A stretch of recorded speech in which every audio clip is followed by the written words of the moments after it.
All right. Thanks, comrade.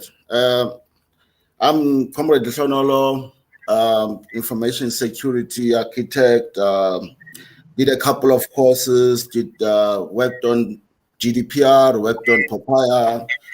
I've worked on quite a lot of information governance. With me, I've got Shailene Patlele, which is the information officer. She will give you some her background. So I would like to hand over to Shailene so that she can present herself. Good morning. My name is Shailene Patlele. I have quite an experience within the data privacy space, and I'm also a deputy information officer. I also have a legal background. I've got an experience in information management as well, and a bit of information security. And yeah, that's me. Okay. All right. So from here, I think, I don't know, leader, are we supposed, can we go ahead and start our presentation?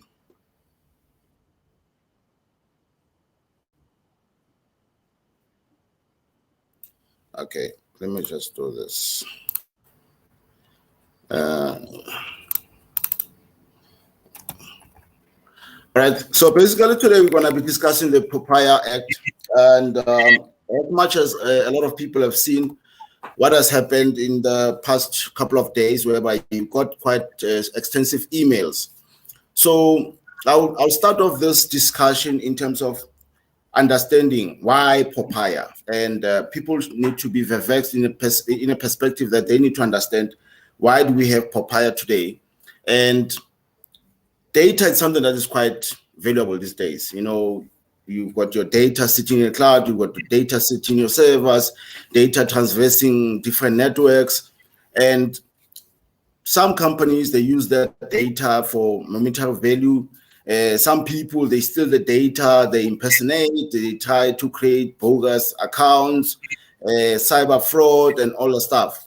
So this is on the back foot of quite an extensive investigations and discussions that transpired for a couple of years. And Papaya is kind of like, it's got, when we're looking at the right of erasure, the right to be forgotten, it's for you to say, if I don't want my data sitting with MTN and I'm an MTN client, I don't want my name there and I don't want anyone calling me from MTN, you've got the right to send to tell MTN, please delete my data.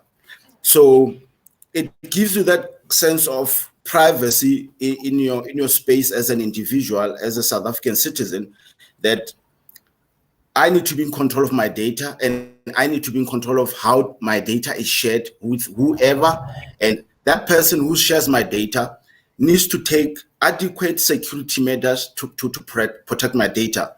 So if you look at the history of Papaya comes from the background. I call Papaya a small baby, in a sense. Why I say small baby? So you've got GDPR, which is your European standard, which was done in 2018, put into law from 2018. So GDPR has been implemented for quite some time, and it has matured quite well when it comes to putting penalties on companies, making people pay. It's been so matured that when Papaya came now, GDPR has been enforced extensively, whereby, for example, British Airways has been fined more than 200 million euros, just to make an example. So if you look at I'll just have a look. Let me just go to the enforcement tracker just to give you an idea of what is happening. So that people understand. It's okay, it's opening up. All right, let's give verification.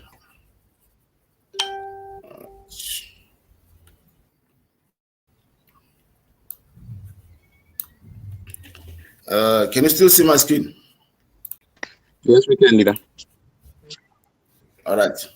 So this is where they keep track of who has been fined, how much they've been fined.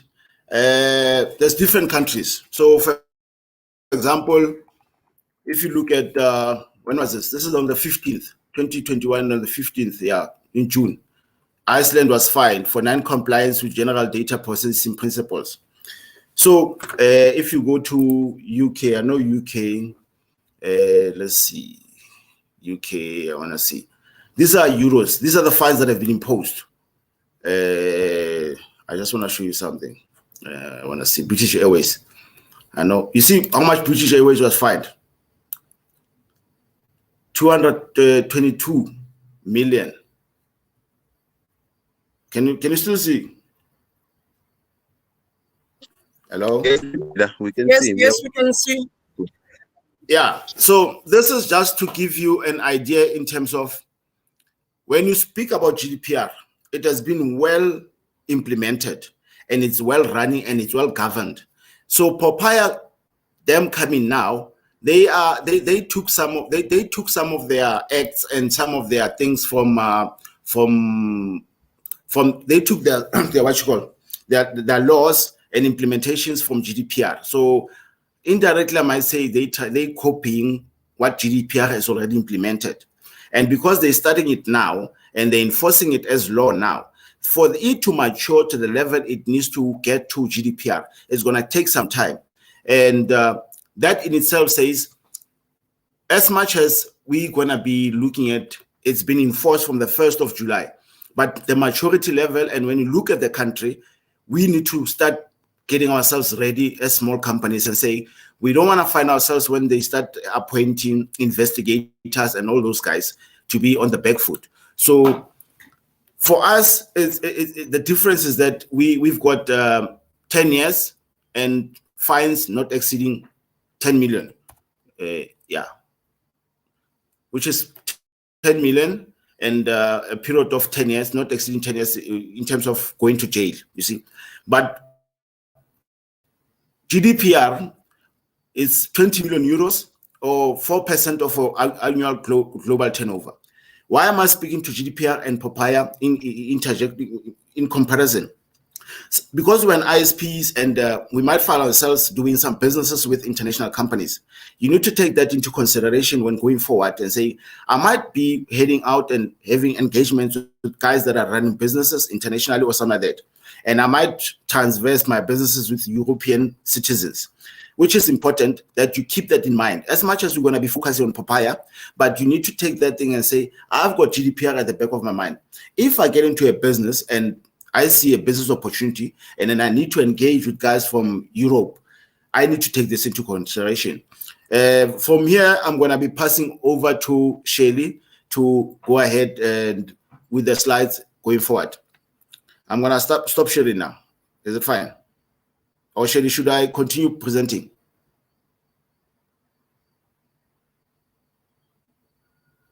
Oh, sorry, I was muted. Please continue presenting the slide. I'll speak to them, Lihonolo. Okay. All right, Lihonolo, thank you so much for that powerful introduction.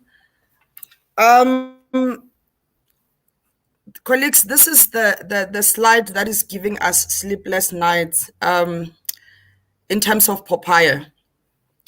So the non-compliance with Papaya are very serious. Well, depending on the gravity of the offense or of the transgression of the act, there is a possible imprisonment of a period of not exceeding 10 years, a fine not exceeding 10 million, and a reputational damage as well. I mean, if as a company, data subject out there, they know that you don't have proper safeguards to protect your personal information as a company, they are likely not to do business with you. So that is why we're saying that it will also affect your reputational, the reputation of your company. Next slide, Khonolo.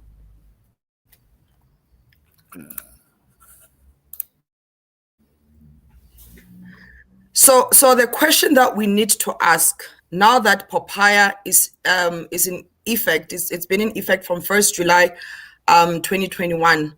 So the big question that we must ask is that, is your organization ready for Papaya compliance? So the rest of the presentation, it will take you through in terms of what are the compliance requirements, the critical compliance requirements,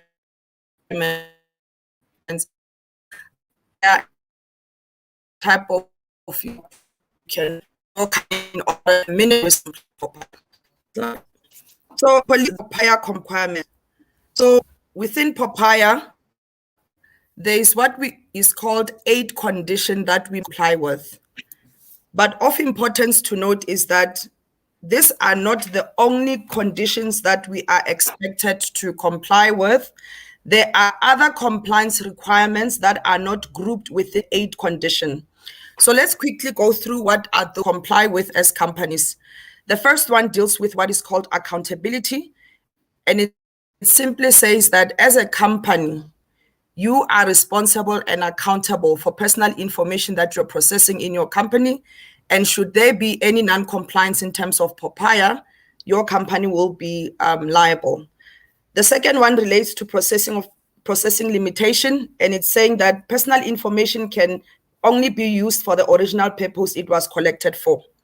So colleagues, those days of processing personal information for other reasons, including our own personal reasons, moving forward, it's not going to be permitted.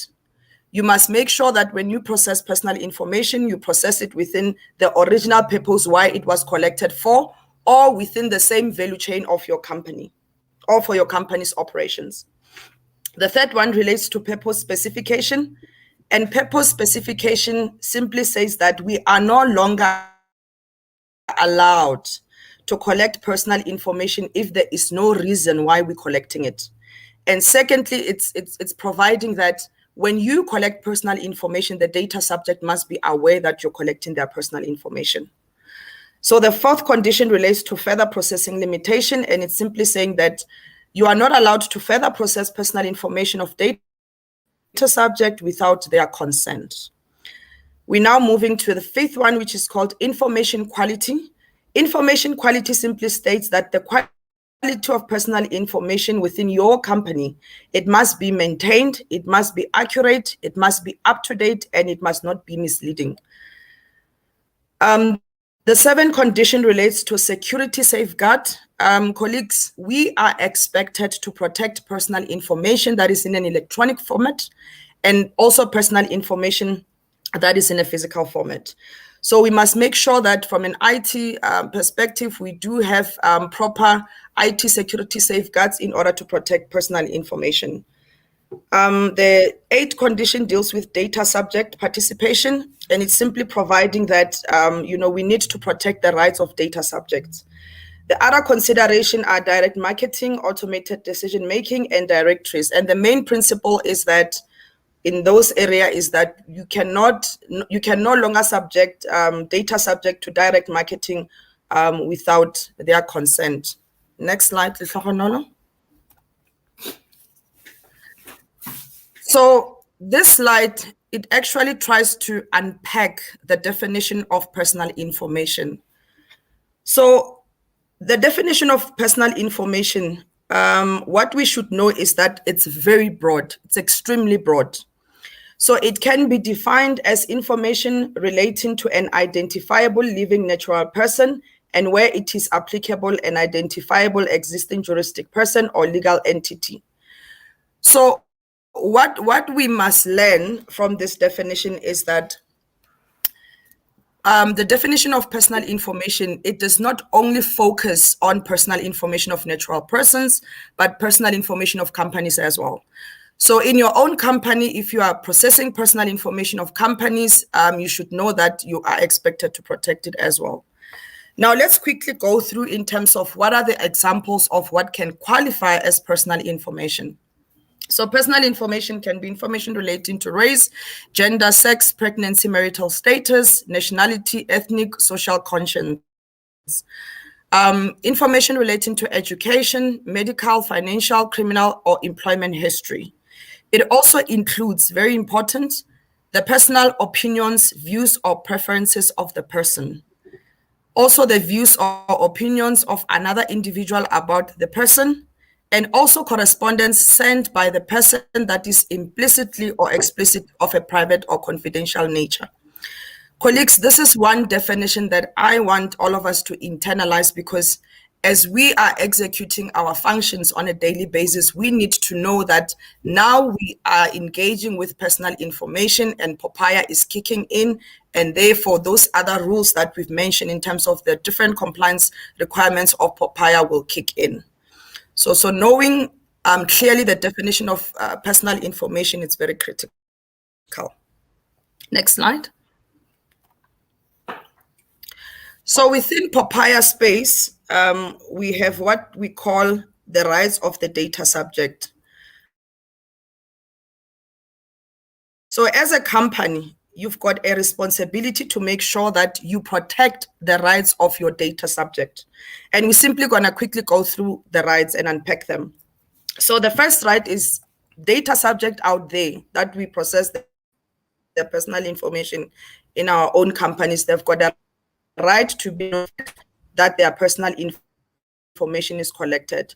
So as you know, in the past, companies used to share information. They used to collect it the way they want without informing us. Hence, we get different calls on a daily basis, directing us, subjecting us to direct marketing. So moving forward, you have to notify. Secondly, the data subject in your company, they have a right to be informed or notified if their personal information has been accessed by an unauthorized person. I think we can, all of us, we have been getting notices where different companies will notify you that, your personal information has been accessed by an unauthorized person, especially if your company is hacked. I know that lately I've been receiving quite a few. So when you receive that notice, you must know that the company is trying to comply with that notification. Secondly, data subjects have a right to establish whether organization holds their personal information and request access. This is one of the rights that data subject we did not have in the past, but now, we have a right to request companies to tell us what type of personal information they are holding, and to request for correction, destruction, or deletion of personal information. So colleagues, when you receive this type of request, please don't ignore them, because those are the rights that the data subject have in terms of the Act. And as a company that is processing their personal information, you must process these rights and protect them. They also have a right to object on reasonable grounds to processing of personal information, including being subjected to direct marketing. So they also have a right to submit a complaint to the organization, to your company, or to the information regulator directly. So in terms of submitting the complaint to your company, it means that you have to make sure that you've got an information officer, which is an aspect that we'll unpack later on, and the complaint should be directed to your information officer. So the data subject in your company, they've got a right to either submit the complaint if they believe that you're not protecting their personal information in terms of the Act. They've got an option either to submit it to your company through the information officer of your company, or through the information regulator directly. Next slide, Honolo.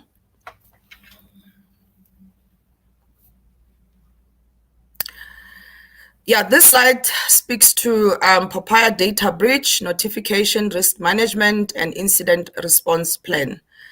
So basically, as a company, you need to make sure that whenever there's a data breach, you are able to manage such data breach, because there are new rules in terms of how to proceed after a data breach in terms of Papaya.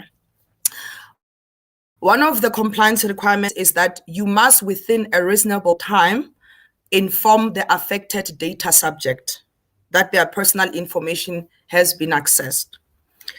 Secondly, by an by an unauthorized person. Secondly, you must also notify the information regulator. And then thirdly, you must also manage the data breach in terms of making sure that you've got necessary registers to register the incident and make sure that you engage with the relevant business within your company where data breach auction, and also to make sure that you monitor implementation of corrective action. The reason why the management of data breach becomes critical is that the information regulator at any given time data breach has come into your company, a follow-up in terms of how that data breach it was. And when you are make sure that you the information regulator in terms of how you dealt with the data breach. Next slide.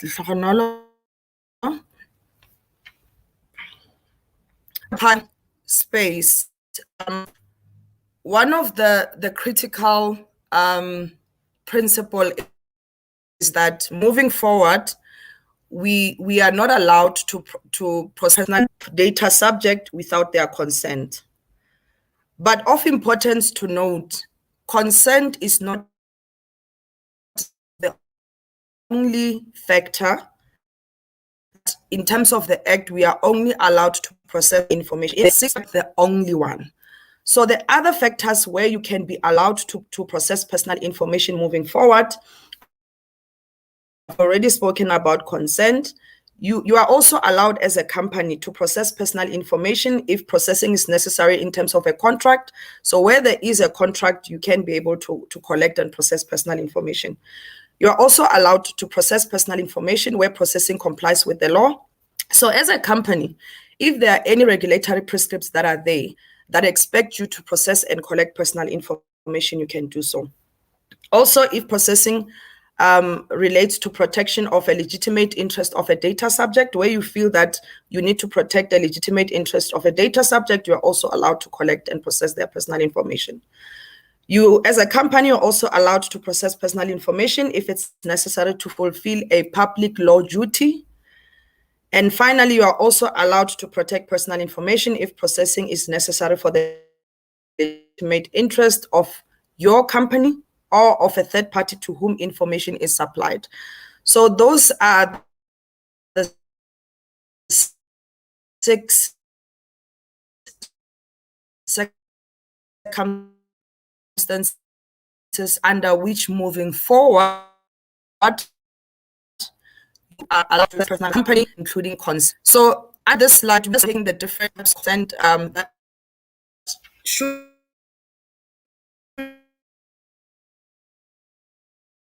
be requested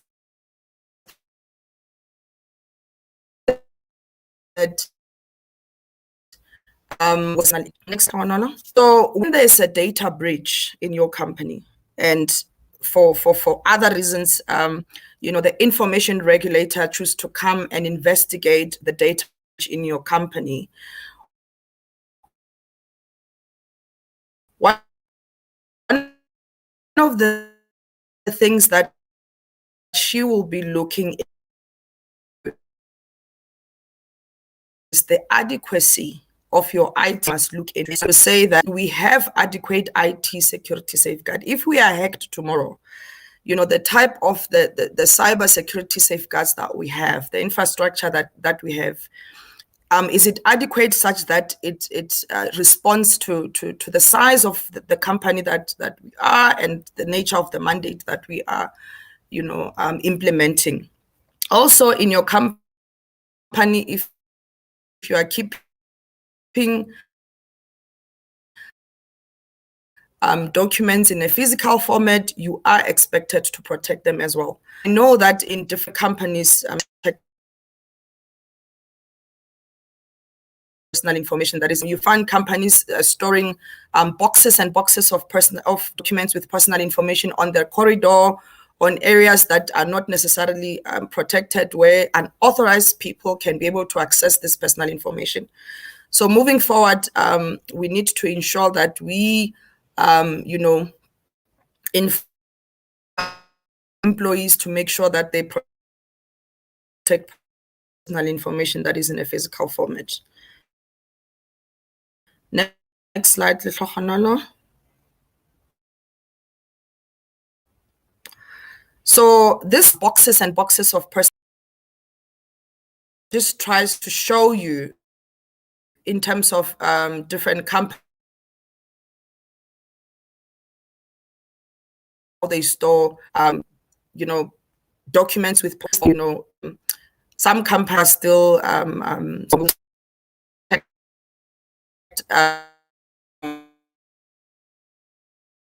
uphold the principle of privacy. It does not uphold the principle of protecting personal information. This slide speaks.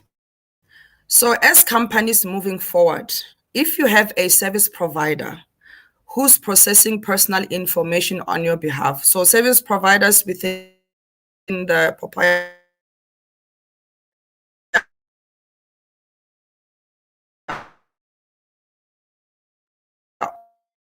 context on your behalf, the new rules contract, and two, the written contract between the responsible party, who's the main organization, and the service provider, there must be a Papaya clause. Okay. So on the other hand, if you are a service provider, the rules are that when you process personal information, the organization must be aware that you are processing personal information. Next slide. So, personal information relating to what is called special personal information. So moving forward, there are new rules if your company is processing what is called special personal information. So we're quickly going to learn, one, what is categorized as special personal information, and two, what are the new rules in terms. So the first one is that what is categorized as special personal information is information relating to religious or philosophical beliefs, race, ethnic origin, trade union membership, political persuasion, health, sex life, biometric information, and criminal behavior. So if your company is processing this type of personal information, these are the new rules. The new rules are that you can only process personal information if you are covered by what is called the General Authorization of Special Personal Information. And those are if you have consent, or if you're processing it for an establishment or exercise or defense of a right or obligation in law, including international public law, if you are processing it for historical, statistical purposes, and the list goes on.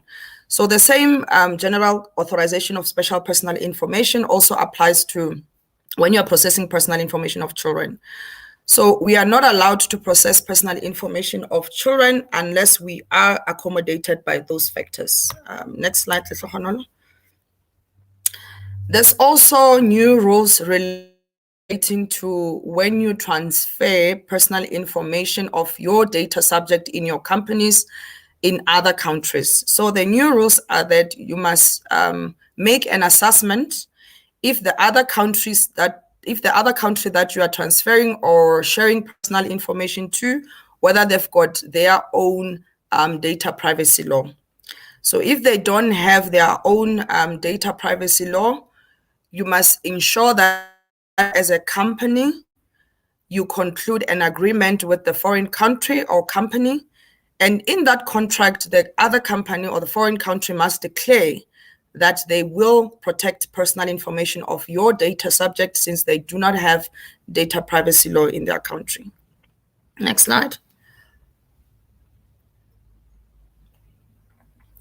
So after all said and done, after you have identified, all the gaps that are there in your company, the as is, and you have identified the gaps, and you will now make a recommendation, and then those recommendations will be converted into action plans. So in your company, all platforms that process and collect personal information, they must align with Papaya moving forward. So this next slide. There's also an aspect of information officer and deputy information officer. So information officer in terms of the Act is the CEO of a company. Now, due to the nature of the work of a CEO, so the Act entitles the CEO to delegate his responsibilities and duties to what is called a deputy information officer. Now, in terms of the Act, an information officer, it's not allowed to commence with the function of being an information officer, and the functions are that they must implement Papaya within their organization. So they are not allowed in terms of the Act to commence such function unless if they are registered with the information regulator. So registration of information officer and their deputy information officer, it's a compliance requirement. So the latest development in this area is that there has been challenges from the website of the information regulator where everybody wanted to register their information officer, and as such, their system was shut down. So people were not able to, organizations were not able to register. So the latest development in this area is that, organization will be given more time. There is no due date in terms of registering because obviously the information regulator does not have her house in order. So moving forward, you'll be given more time to register your information officer. There are two ways in terms of registering. You can either register manually or you can either register online. But for now, the information regulator is still putting a house in order, and later on when the system is on, we should be able to assist different organizations to register their information officers. Next slide, Lehlohonolo. So this slide basically deals with the type of solutions and the measures that we can provide to different organizations in terms of ensuring that they protect personal information or they ready themselves to comply with Papaya. So some of these controls and measures, they are strict compliance, strict compliance requirements, and some of them, they are there to minimize the risk of non-compliance. The screen is blurry. There we go. It's still blurry. It's still blurry. Yeah, but it's fine. It's fine from my side. Is it? I don't know. Yeah, I don't know. Is it fine on my side? Okay. Can you It's see? fine. Yeah, I can see now. So these Papaya measures and controls, colleagues, I will not deal with them, all of them.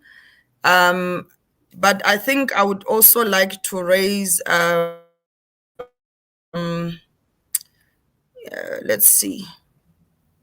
I would also like to raise, I think, your section 57 and section 58, which is a very critical compliance requirements within Papaya. I think that's the only one that I will deal with because some of them I've dealt with during the presentation. So your section 57 and section 58 deals with what is called prior authorization.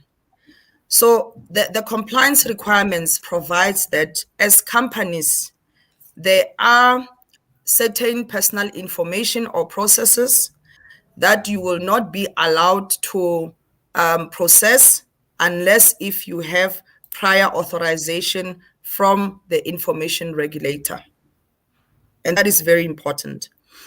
I think the examples of those are if your company is processing unique identifiers, if you are transferring personal information of children and special personal information outside the borders of the country, if you are processing personal information relating to criminal behavior. Yeah, I think those are the examples, and there are the other two examples as well. So if your company is dealing with those, moving forward, you can only process them if you've got prior authorization from the information regulator, right? So the due date initially, it was 1st July 2021, but the latest developments are that the information regulator has extended that to 22 February 2022.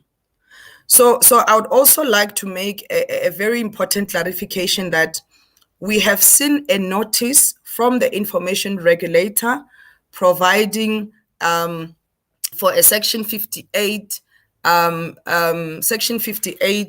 postponement. So I think a lot of organizations out there, they mistaken it to say that the information regulator has further extended the effective date of Papaya. So we need to get this one clear. Papaya has been in effect from 1st July 2021. Nothing has changed. The only thing that has changed is in relation to your Section 58 that deals with prior authorization. So the most important thing that we can assist with is to ensure that we assess areas where they are dealing with, in your company, areas that are dealing with unique identifiers, criminal behavior, credit reporting, and all that, and make sure that we package it and request that prior authorization. So in practical terms, it means that by 22nd February 2022, if your company has not submitted that prior authorization to the information regulator, it means that moving forward, you will not be allowed to process personal information in these areas. Because if you do that, it means you are committing a serious offense. It means that you are processing it without the prior authorization of the information regulator. Okay. There we go. Colleagues, that marks the end of my presentation. We will now take comments and questions. Thank you. Over to you, Leflorona. Yeah. Okay, so I wanted to, before, let me stop sharing. Okay, I'll stop sharing. Before that, because now we're talking about networks. Most of the companies and guys in here, it's guys from networks. I want to quickly share something that will give you context in terms of what are we looking at in this perspective. So let me see, share my screen. I don't know, I want to see. Can you see my screen? I don't know, something seems to be wrong. Yes, we can see, but it's a bit blurry on my side, but we can see. Why is it blurry? Because now from my side it's fine. Maybe there's something wrong with the connection, but it's not my connection. It's not my connection. Yeah, I think it's my network. Yeah, no. Okay. Can everyone see? But anyway, let me speak to it. Let me speak to it. So basically, in 2016, there was a court judgment in European Union when it comes to layer 3, which is your IP address and MAC addresses, which there's a couple of cases that have been raised in terms of your personal information and linking that to an individual. So it says that the IP address and the MAC address, it's considered as a personal identifiable entity. So because now we're dealing with guys that are most likely in networks, it's one of those things whereby you need to safeguard. So when you're giving that guy or a person, or you're giving the static IP address to a particular individual, you've got their name, you've got the details there. You can indirectly or directly link that person to that to the person, which then has gone through the courts within the GDPR perspective to say this falls within the scope of GDPR, which is going to cascade down to Papaya later on.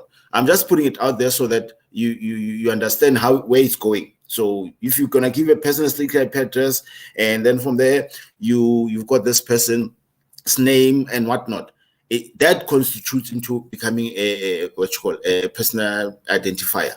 In that perspective, because the screen is not showing, I'll be open for questions. Anything that needs to be asked, we can address that.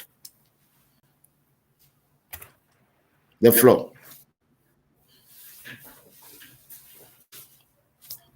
Ronald? Hi, can you hear me? Yes, I can hear you, boss. No, I'm good. So quick one regarding the IP part that you're just talking about now, right? I just want Yeah. to check. So are you saying that's something that okay, when you do it, you must just know the space that you are now playing in, but there's nothing that discourages you from actually doing it. Yeah, it's not a question of nothing discourages you. It's a Yeah. question of the space that you are playing in.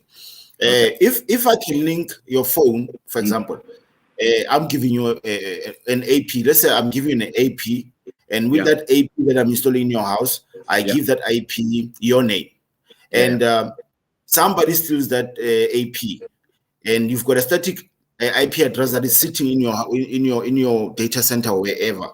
Yeah. It means I can link Ronald to that IP address that static IP address that I've given him.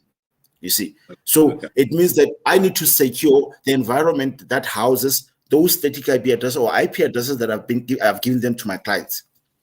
Oh, okay. No, I'm with you because yeah, my concern was that because also on my side, let's say Yeah, as a network operator, I need to know who's doing what in the network, and then yeah, should there be a breach somewhere? Let's say, for example, this particular IP address is found to be doing things that it should be doing on the internet, yeah. and then they come to me as an ISP.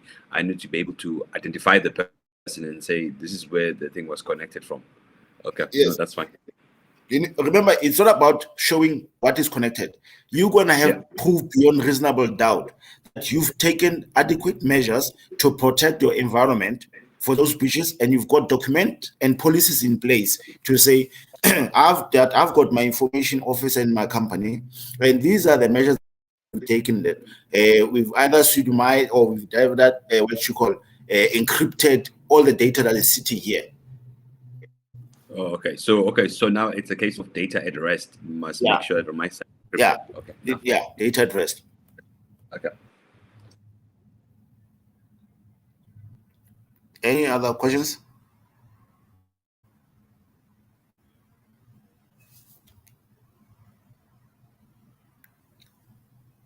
I see. There's no hands.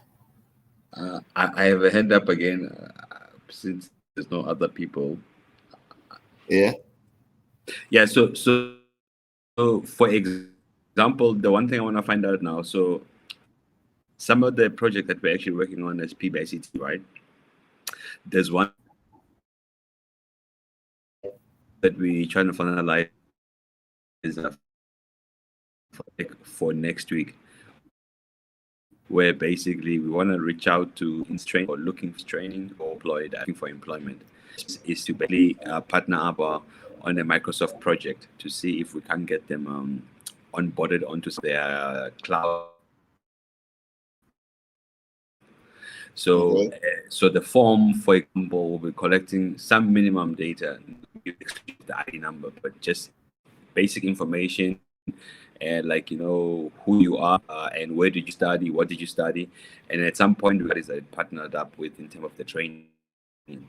So I just wanted to find out: is it possible that maybe once we start with this form, that maybe we can reach out to you guys and make sure that all our checks and balances are in place before we send it out to the public? No, it's fine. It's fine, Ronald. We don't have an issue. We need to understand Okay. one thing that I think people are missing here. Yeah. Each and every company needs to have an who's going to be held accountable. So in essence, what we're saying is your company, whether you 5, use 10 or 15, PBICT, they need to have an information officer. That is part and parcel of the act, the law. They're supposed to do implementation of the Papaya. It's governance. It's extensive. We need to look at the processes and all the stuff. So because you see, technical guys are not governance people, and that's what I've picked up over the years. And when you start talking governance, they're like, yeah, don't come give me all the stories. The problem with this one is that if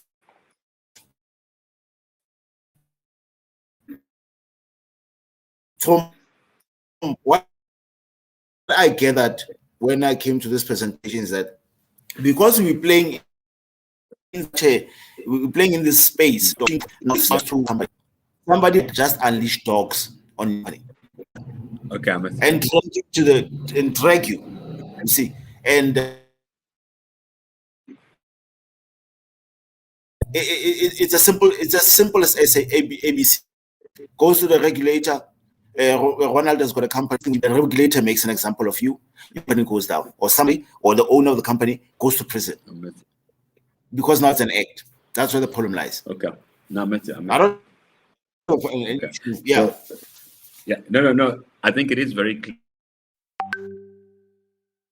And also, I mean, there's a business opportunity there where, like, one can do consult.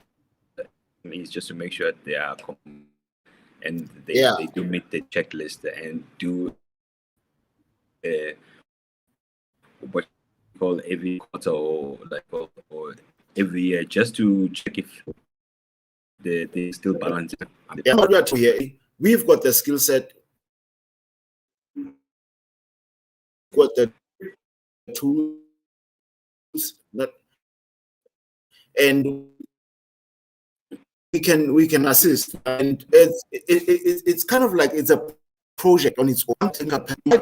You need to send those emails and contracts, rewrite your contracts. They need to have clauses that says, I'm definitely sure you protecting my data and people's data, personal information of people, and that exchange needs to happen. You keep it, you need to file it. If anything has to happen, I'm like, no, I've got a contract with these people, and this is what happens. So it's let me put it in simple terms.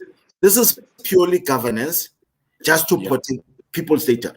Because you are in IT, that's why you bring in your data address, you encrypting your data.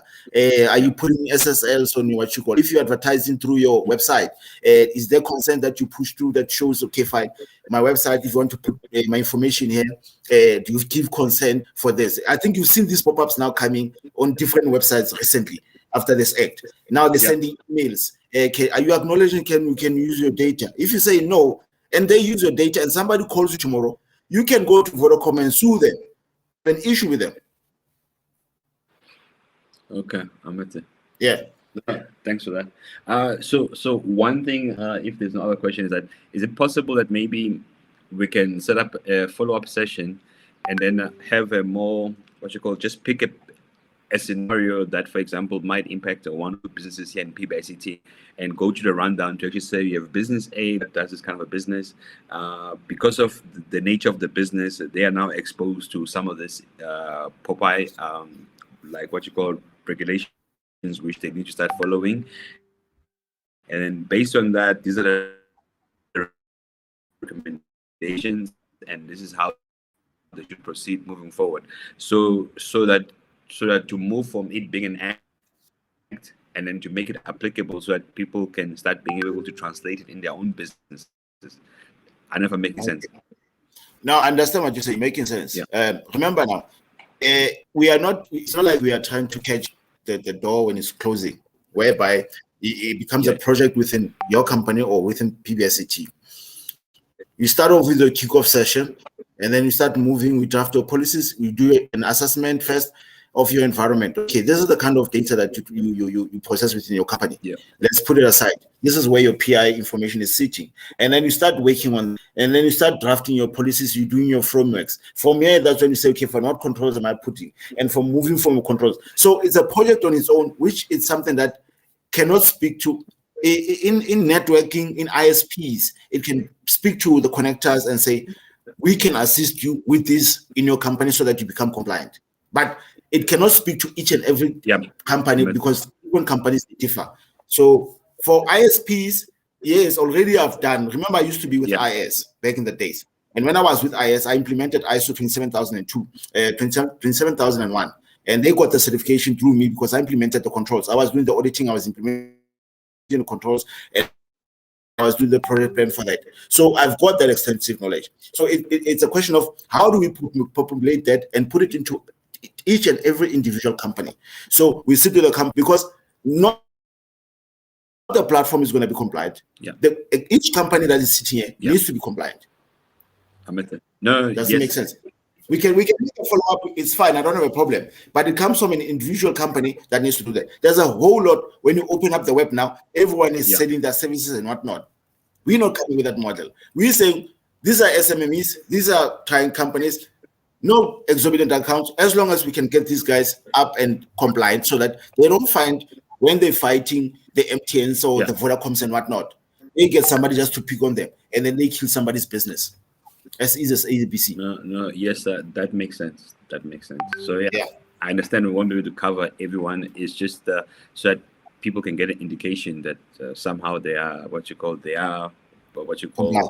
overlapping into that space. So this is why it's something. It's like, for example, there's some people, there's some SMEs who are not very good at bookkeeping, but they know that it's something that they need to get right. But they know it exists. So same thing with this Popeye. Is like you need to know that you are playing in that space.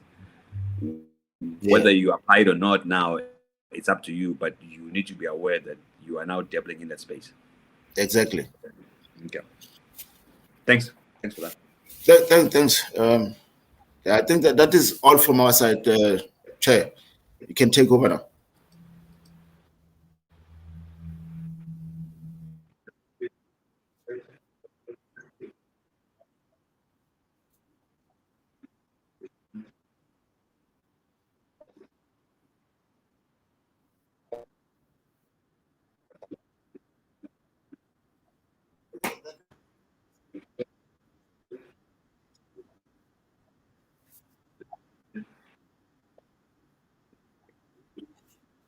Okay.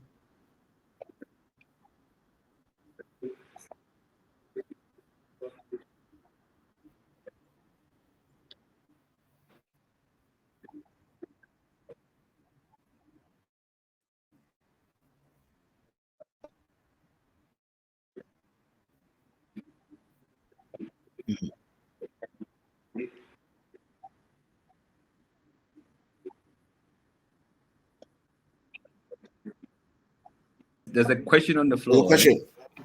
Yeah, I'm sure you missed it. Please go ahead. Good morning.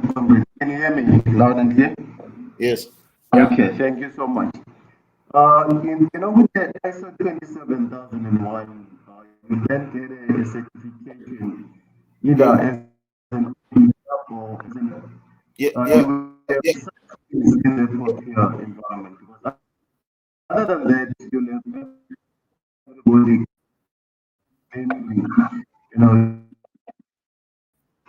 the guru in terms of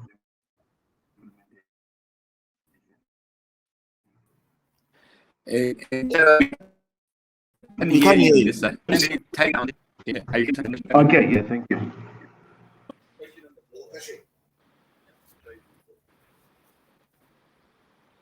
Yeah, no, sorry. Oh, I think Comrade Dennis, the SG can close off now. I don't think there's another question on the floor. Comrade Will. Yeah, can you hear me? Yeah, I can hear you fine. All right, okay. No, thank you very much, Comrade and Comrade Lhlohonolo, your guest, and everyone who has attended. Thank you, DSG, for organizing this platform so that we share knowledge. And I like this kind of engagement because they're very informative. We bridge the gap of that knowledge set, and once we know, we're able to take our knowledge to the highest echelon of this economy as well. And also thank those guests, everyone who has tuned in to this channel as well. There's going to be many of this coming. I think PBICT has taken a resolution that we want to talk more action, and that's exactly what we're doing. So we either informing you or having the sessions that are very informative, sessions that are tailored to the challenges of this country at the moment. So thank you very much. I'm not going to be long. And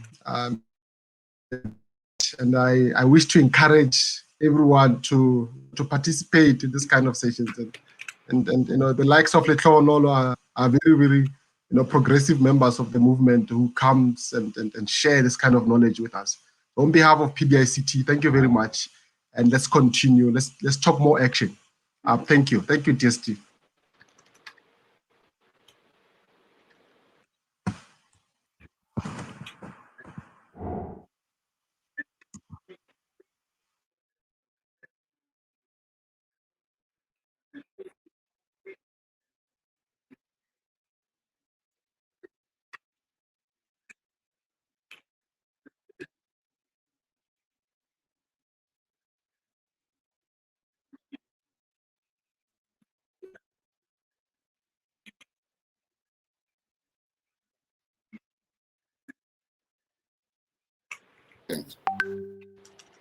Thank you.